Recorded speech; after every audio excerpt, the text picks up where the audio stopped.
ఓ పక్కన వేణుస్వామి నిశ్శబ్దాన్ని ఆశ్రయించారు.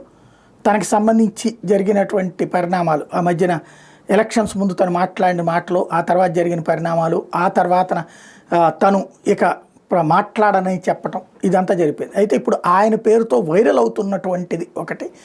అందులో ఎవరితోనో మాట్లాడితే వాళ్ళు రికార్డ్ చేసి పెట్టినటువంటి కాన్సెప్టే ఇప్పుడు మరికొన్ని యూట్యూబ్ నెట్వర్క్లు వాళ్ళు హైలైట్ చేసుకొస్తుంది. అందులో ప్రభాస్, విజయ్ దేవరకొండ, సమంత ఈ ముగ్గురులో ఎవరో ఒకళ్ళు ఈ సంవత్సరం సూసైడ్ చేసుకుని చనిపోతారు. ఆయన లెక్క ప్రకారం విజయ్ దేవరకొండకి తీవ్ర ఇబ్బందులు ఉంటాయి. ప్రభాస్ ప్రస్తుతం బెడ్ మీద ఉన్నారని, అందుకే రాజాసాబ్ వాయిదా పడిందని ఇట్లాంటిది ఆయన చెప్పారంటూ ఒక ఆడియో లీక్ అన్నటువంటి పేరుతో, వేణుస్వామి ఆడియో లీక్ పేరుతో ఒకటి ప్రచారం చేస్తున్నారు. మీడియా ఇదంతా దాస్తుంది అన్నటువంటిది. మళ్ళీ వేణుస్వామిని వివాదాల్లోకి తీసుకొచ్చే ప్రయత్నం చేస్తున్నారు. ఆయనకైతే ఈ వివాదాల్లోకి రావడం ఇష్టం ఉంటే ఆయనే వీడియో చేసి పెట్టేవాళ్ళు. బట్ మరి ఇది ఎందుకు ప్రొజెక్ట్ అవుతోంది, ఆయన మళ్ళీ ఇరికించడానిక ఏంటనేది తెలియాల్సి ఉంది.